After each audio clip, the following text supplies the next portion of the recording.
Villanelle for a cool April.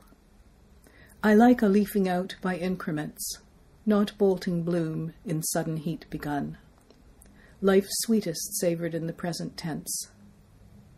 I like to watch the shadows pack their tents before the creep of the advancing sun. I like a leafing out by increments, to watch the tendrils inch along the fence, to take my pleasures slow and one by one. Life's sweetest savoured in the present tense.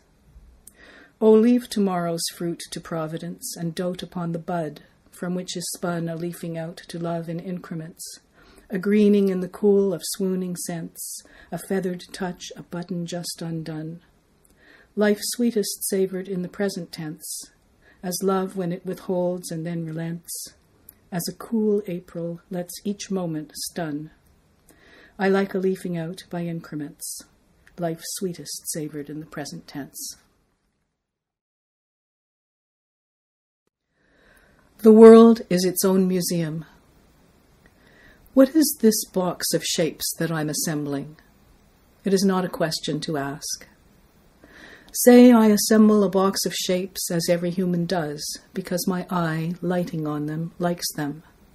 Because life is an inversion of file. Because the world is its own museum. It is not a question to ask, running one's finger over the dusty contours of the unidentified.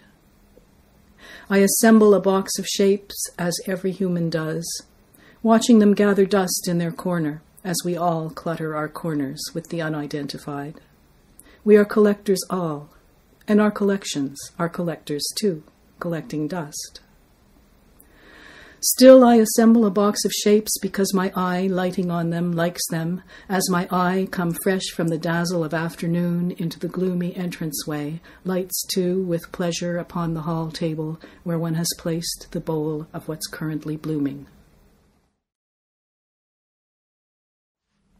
Station. The gulls around the spaceship in front of the Science Museum seem to like the spaceship. They seem to be thinking about it, too, walking in circles on the polished grass and casting it sidelong glances as the light glances off their polished backs. So much clean, bright whiteness here on the flat, smooth green at summer noon. We come to a halt before it, who would not, and gaze. The gulls are white as envelopes and circulate. The stationary hull reverberates with gleam. Not what we came to see. Two travelers, refugees of our own pasts, come for the day on business. Still, we have, for no clear reason to be fathomed, to pause here, hand in hand, trying to net a thought, blank as the gulls and the mute ship poised for flight it will not take. The thought that beats propeller-like above our heads is that we're here, wherever we were before, wherever we mean to be. Redoing the entrance. Today the stairs end in mid-air, halfway down. I see you at the bottom, pencil in hand, chewing your lip, assessing with slight frown the space you've opened for the curved stairs planned in place of straight ones. You've got it figured out, you tell me, smell of hot sawdust on the air. You see how you can do it. Scenting my doubt? I gaze down at the sawdust in your hair and wonder at the faith that made the cut before the plans were drawn, the way you are, the way you made me yours, not asking what could go wrong, trusting we'd come this far, and how you've placed a table for a landing, so I can climb down now to where you're standing. Lunch. Halved lengthwise, hollowed, salted, dressed with lemon, the stone discarded. I eat an avocado, avariciously and with immoderate relish, wielding the spoon scoop-wise, each smooth green scoop sliding across a palate primed for the fruit, scoop after luscious scoop, till the bowl of the spoon outlives its usefulness, and the spoon, turned sideways, yields an edge to scrape the hull clean of the green left clinging. Scrape it close as a shave, small arcs. Scrape, scrape, spoon licked clean. Then shell nests shell, each a stacked green bowl, a neat finale. Labor, Tract for the Obstetrician. Consider the mother, the child, as a single motion, as moving continually in and out of each other.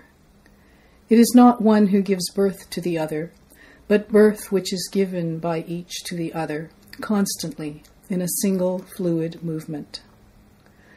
There is a tunnel, but it is not the tunnel inside the mother, for the mother is herself inside of it, moving down it at an awesome speed, and in this tunnel there is no child, there is only breath, and color, as when the palms press against shut eyelids, hot color that changes in waves, color surging and deepening, color hanging on the edge of breath and proceeding from breath. At the end of the tunnel, a splash. Like the splash of a fish that jumps in black water before dawn, sending the first ripples rushing across water, hungry for shore. But at the center, nothing. The splash will surprise the whole body as the eye is surprised by a star's falling. Then, nothing. For seconds, the absolute nothing which is all there is. It is the nothing we all came from, the nothing we are here to find our way back to. Stand back from this. For seconds. And then the magnetizing cry. Alive. I saw a landing gull haul in his wings from flight and thought, there is a going out into the dark and a coming in out of the dark one finds oneself between. As between the ringing of the hammer in cold air and the actual hammer blow witnessed at a distance. Or between the object and the extremity of its lengthened evening shadow. Or between the words that come out of the mouth and those that were in the mind before. One hovers between the whole egg and its breaking.